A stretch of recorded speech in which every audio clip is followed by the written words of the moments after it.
भाई रेखिक प्रोग्रामन linear programming में सबसे पहला क्वेश्चन है z equal to 3x plus 4y। इसके लिए वो मिनिमाइज भी कह देवे और मैक्सिमाइज भी कह देवे।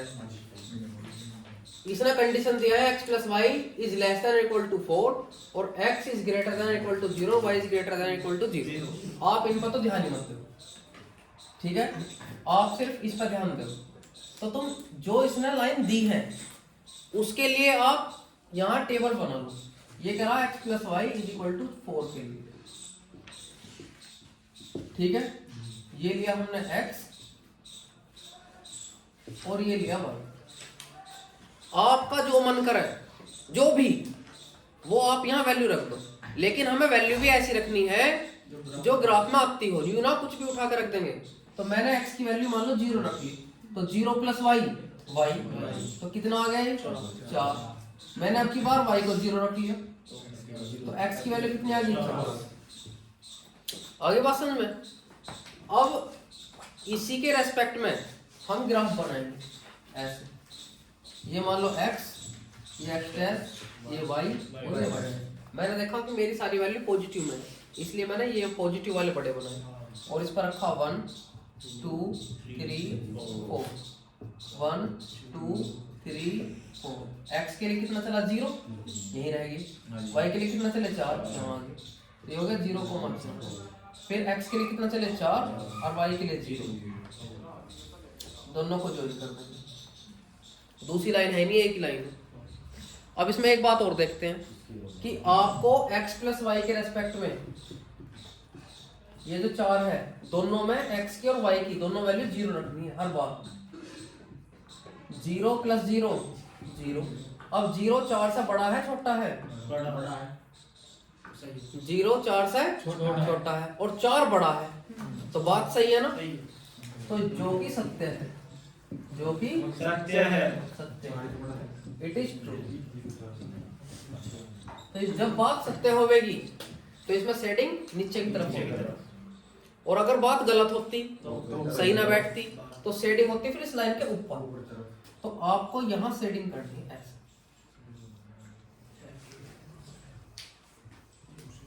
ऐसे। आगे बात समझ में। देखो इसके बाद है कोने बिंदु, इसे कहना है कॉर्नर पॉइंट। क्या कहना है? Corner point. और एक जो इसने जिसके लिए पूछा है, यहाँ तो इसने मैक्सिमाइज के लिए कहा है, मैक्सिमाइज। तो कोने बिंदु एक तो ये आया है 0,0, तो ये हो गए हमारे 0,0। एक आया है 0,4 और एक आया है 4,0। अब ये आपको ऐसी कैसी वैल्यू उठा के इसमें जेड में रखनी है। तो हम जब x की जगह 0 रखेंगे और y की जगह 0, तो ये तो 0, फिर x की जगह 0 और y की जगह 4, 9 4 जा।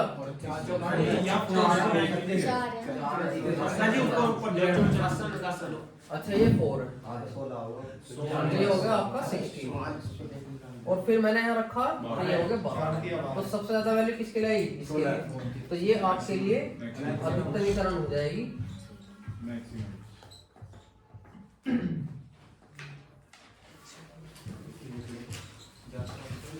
यानी कि मैक्स।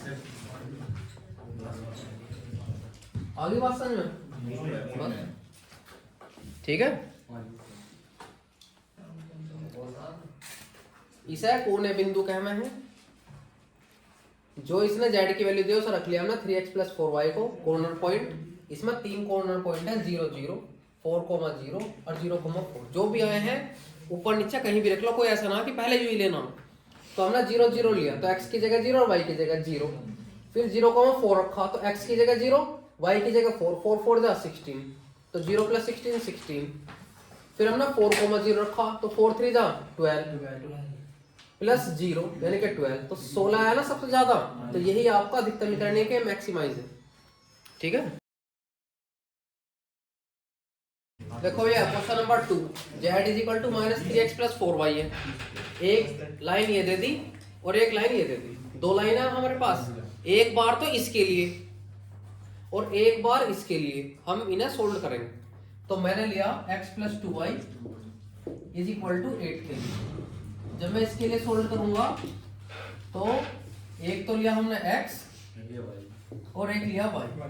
x की वैल्यू जो आपका मन कर रहा है, मान लो हमने 0 रख ली, तो 0 + 2y अलग सोल्व कर लेकर इस पर आती है 2y = 8, तो 0 में 2y जुड़ेंगे 2y और 2 से ही 8 कट गया तो 4, y की वैल्यू 4। फिर हमने मान लो y0 ले लिया, तो x की वैल्यू कितनी आ गई 8। ठीक है, बिल्कुल डिक्टू ऐसे ही 3x + 2y = 12 के लिए। तो एक बार इसके लिए हमने बॉक्स बनाया, ये आपका x और ये y। x की वैल्यू मान लो मैंने 0 ले ली, तो 0 + 2y जैसे मैंने वहां करा, तो 2y = 12, तो छिक्का 12। फिर हमने y0 ले लिया, तो 3x = 12, 3 × 4 = 12, x और y दोनों की वैल्यू। फिर हम इसके लिए क्या बनाएंगे, ग्राफ। ये बनाया हमने, x की मैक्सिमम वैल्यू 8 तक है और y की 6, तो यानी कि एक का कई गैप से काम चल जाएगा। 2 3 4 5 6 7 और 8 ऐसी था। 1 2 3 4 5 6 7, तो x की मैक्सिमम वैल्यू है 8 तक पहुंची है, और y की मैक्सिमम वैल्यू 6 तक है, तो एक हमने फालतू लिया 7 तक। x के लिए कितना चले हम यहाँ पहला 0, और y के लिए कितना चले 4, तो x के लिए 0, y के लिए 4, 0 और y के लिए 4, यहाँ पहुंच गए। फिर x के लिए कितना चले 8, 0, ये रहा 8, 0, दोनों को क्या कर लिया हमने जोड़, स्केल से ऐसे मिला दो। ठीक है, फिर x के लिए 0 और y के लिए 6 है, तो ये रहा 0,6। फिर 4,0, तो x के लिए 4 और y के लिए 0, यहाँ पर 4,0, एक मैंने इससे मिला दिया। अब इसमें मेन काम है शेडिंग का। शेडिंग हम किस तरफ करें, तो दोनों के लिए हम देखेंगे कि ये बात ट्रू है या फॉल्स है। तो हमने इसके लिए बनाया, मान लो x + 2y और ये 8 है, तो दोनों में 0 रख लिया, 0 + 0, 0 + 0 0, यहाँ 8 आ गया, 8 0 से बड़ा है, तो यह सत्य है, इट इज ट्रू। ठीक है, ऐसे हमने इसके लिए निकाला 3x + 2y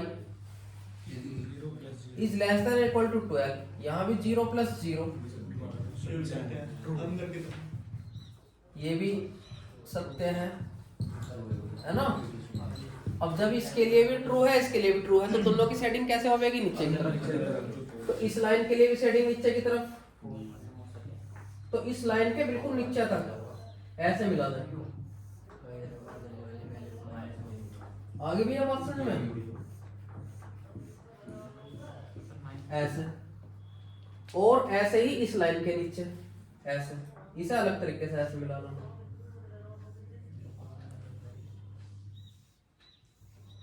इस लाइन के इस तरफ, तो हम ये देख रहे हैं इसके जो कॉर्नर पॉइंट आ रहे हैं, जहां पे एक दूसरे को क्रॉस कर रहे हैं, यहां क्रॉस नहीं कर रहे, यहां क्रॉस नहीं कर रहे, सिर्फ इसके अंदर क्रॉस कर रहे हैं। वो जो आपका एरिया है, बाउंडेड एरिया,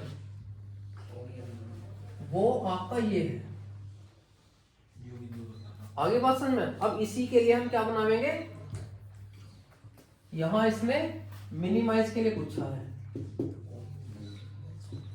ठीक है, दूसरे क्वेश्चन में। तो ये तो आपका हो गया कॉर्नर पॉइंट,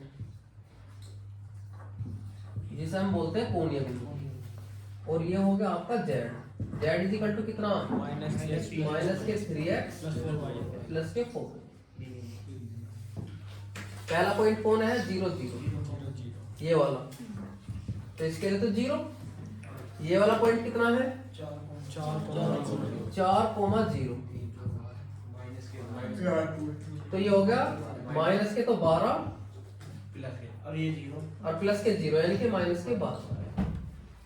एक पॉइंट ये आया है 0,4, तो ये हो जाएगा हमारा 4 + 16। अब ये वाला जो पॉइंट है ये आपको ग्राफ पे पता चलेगा। किस पे पता चलेगा? ग्राफ पे। हम बात कर रहे हैं, हमारा ये आ गया और हमें ये पता करना है कि हमारा कॉर्नर ये आपस में लाइन कहाँ क्रॉस कर रही है ना। तो क्रॉस करने के लिए आप अपने आप को भी चेक कर सकते हो कि हमारा सही है या गलत है। तो आपने जो दो इक्वेशन ली है x + 2y is equal to 8 और दूसरा है 3x + 2y is equal to 12, इन्हें हमने घटा दिया। 2y से 2y गया, कितना आगे 2x और यहाँ माइनस के 4, तो x की वैल्यू कितनी आई 2, x की वैल्यू 2y है, x की वैल्यू उठा के कोई सी भी इक्वेशन रख दो, मान लो मैंने यहाँ रख दिया, तो 2 + 2y is equal to 8, plus का था माइनस में कितना आगे 6, 2 3 6, तो y की वैल्यू 3। अगर आपकी ग्राफ में ये लाइन 2 और 3 पर कट करें तो समझ लो आपका क्वेश्चन सही है, वरना गलत है। तो एक पॉइंट कितना है हमारा 2 और 3 है, तो x की जगह तो 2 रखेंगे, 2 3 6 माइनस के तो 6 और यहाँ 3 चौक 12, कितना आगे 6, तो मिनिमाइज जो हुआ वो माइनस के 12 है। तो किस पॉइंट पे हुआ 4,0, बात खत्म।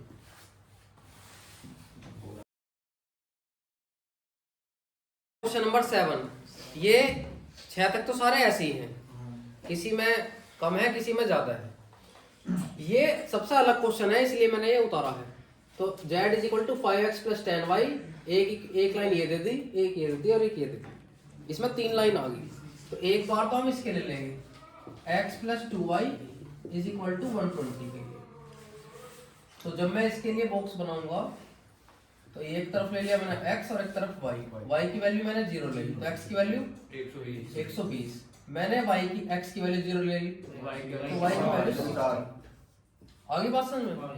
फिर मैंने लिया x + y is equal to 60 के लिए। तो जब मैं इसके लिए लूंगा तो ये आपका x और ये y, x की वैल्यू 0 तो y की वैल्यू 60, y की 0 x की 60। असली खेल है यहाँ x - के 2y इज इक्वल टू 0 के लिए। ये हमने x लिया और ये y लिया। ऐसा कोई भी क्वेश्चन आवे कहीं भी x - 2y <= 0 या <= 0 के लिए, तो एक बार तो इसमें x की वैल्यू 0 ले ली हमने, तो y 0 ऑलरेडी हो ही गया, रखो आप यहाँ x 0 तो y 0 हो ही जाएगा। अब आप अपनी तरफ से x की कोई वैल्यू ले लो या y की ले लो। मैंने कहा y की वैल्यू 5 है, तो 2 5 = 10, माइनस का धर्म प्लस में, तो x की वैल्यू कितनी आई 10 आई। आगे बात समझ में? अब इसके लिए हम क्या बनाएंगे ग्राफ। कितना है x की मैक्सिमम वैल्यू 120, तो चलो तो ऐसा कर लो, ये हमने मान लो y की वैल्यू 10 ले ली तो ये 20 हो जाएगा, तो 10 का गैप ले लो, है ना, 10 20 30 40 50 60 70 80 90 100 110 120 और y की मैक्सिमम वैल्यू है 60 तक, तो 10 20 30 40 50 60 x की वैल्यू कितनी चली 120 और y के लिए 0, तो यहाँ पहुंच गए 120,0। फिर x के लिए कितना चले 0 और 60, तो यहाँ पहुंच गए। दोनों को ज्वाइन करते हैं, फिर x के लिए 0 और y के लिए 60, 0 और y के लिए 60 यानी कि यहीं रह गए 0,60, x के लिए 60 और y के लिए 0 यानी कि यहीं पहुंचे 60,0, इन दोनों को ज्वाइन करते हैं। ठीक है, अब x के लिए 0 0, ये रहा 0,0, x के लिए 20 और y के लिए 10 यानी कि यहाँ यही तो होंगे। अब यहाँ रखोगे स्केल और इसे आगे तक बढ़ा दोगे, आगे बात समझ में। अब इसके लिए क्या देखेंगे, पहले हम यहाँ 0 रखा, 0 प्लस 0 ये 120, यानी कि 0 छोटा है, यानी कि 120 बड़ा है 0 से। तो इस वाली लाइन के लिए 120,0 के लिए, ये वाली के लिए लाइन कैसे चलेगी? नीचे की तरफ। क्यों चलेगी? क्योंकि इसके लिए बात सत्य है।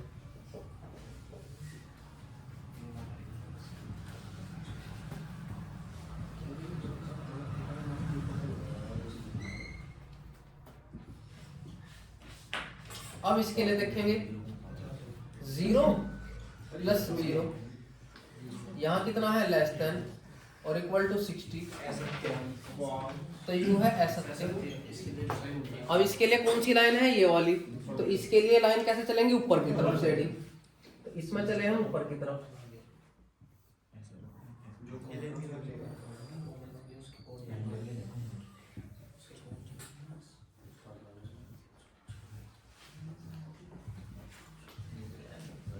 ये हो गए। अब एक लाइन और रहेगी ये वाली, इसमें x माइनस के 2y और is greater than equal to 0।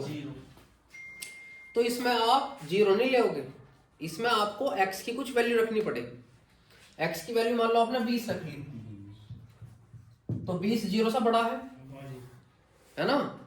x की आपको कोई ना कोई तो वैल्यू लेनी पड़ेगी इधर चलने के लिए। मान लो हमने 20 ले ली, 10 ले ली, 5 कुछ तो रखोगे ही। तो जिसके रेस्पेक्ट में भी रखोगे आप, उसी के रेस्पेक्ट में देखना हमें। तो 20 जो है 0 से बड़ा है, y तो 0 हो गया, 20 0 से बड़ा है। तो इसका मतलब क्या हुआ? इसके लिए लाइन नीचे की तरफ। और जब मैं ऐसा कट करूंगा यहाँ, तो ये तीनों लाइन, तीनों के रेस्पेक्ट में जहां भी वो कट करेगा, जहां तीनों कट कर रही होंगी, अब आप देख लो ये कौन से एरिया को बाउंड कर रहा है। इसके लिए तो ऐसा है, तो ये नहीं, ये एरिया नहीं, ये नहीं, ये भी नहीं, क्योंकि यहाँ दो कट कर रहे हैं। यहाँ है तीनों, एक तो ये पॉइंट हो गया, एक ये हो गया, एक ये हो गया, एक ये हो गया और एक ये हो गया। आगे बात समझ में? अब इसके लिए हम बॉक्स बना लेंगे।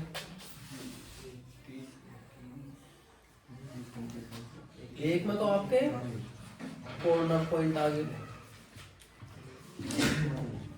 और एक में है आपका जेड। जेड कितना है? 5x प्लस के 10 कितना है? एक तो 60,0 है, एक आपका 120,0 है, एक आपका, ये दो आपको निकालने हैं और उठाकर उसमें वैल्यू रखनी है। आगे ये दो भी कितने हैं? 40,40, 30,30, 40,40, 38,30। 38,30। पक्की बात है? हाँ जी, देख लो, बना दी।